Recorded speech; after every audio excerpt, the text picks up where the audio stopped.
السلام عليكم ورحمة الله وبركاته. بتجيلك أيام صعبة في حياتك من كل وقت للتاني، مش عشان تكسرك ولا المقصود منها إنها تقضي عليك، لكنها في الغالب بتيجي عشان سببين.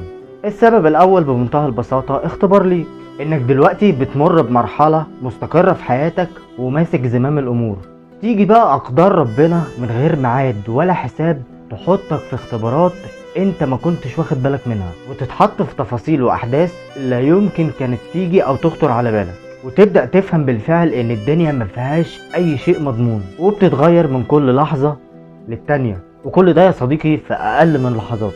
والحقيقة ان كل دي اختبارات ليك، اختبارات قادرة تواجهك بحقيقتك اذا كنت فعلا اتغيرت ولا عضلاتك قوتك عشان تتحمل الاختبار.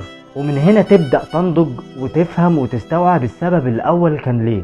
السبب التاني بقى عشان لما تتخطى كل ده تقدر قيمة العادي اللي كان في ايديك، وان يومك وقدرتك على النوم وانت مرتاح ده شيء مش دايم ولا مضمون، وان العادي مش وحش او ممل زي ما بيتقال عليه، لكنه الارض الوحيدة الامنة اللي لازم تلجأ لها من كل وقت للتاني عشان تقدر تكمل وتحقق النجاح الصاخب الملفت اللي انت بتسعى عليه من زمان. فانت لازم تفهم انك مش مقصود بالشر ولا مكتوب عليك تعيش تحت ضغط، انت بس بتثبت لنفسك وبالأدلة انك بقيت نسخة اقوى من نفسك لما يعدي عليك يوم عادي، فتستمتع بيه وتعيشه بكل تفاصيله، وتبتدي تعيش كل يوم بيومه، كل لحظة بلحظتها، كل تفصيلة بوقتها. فاليوم ملك لك يا عزيزي، والغد ملك لله عز وجل.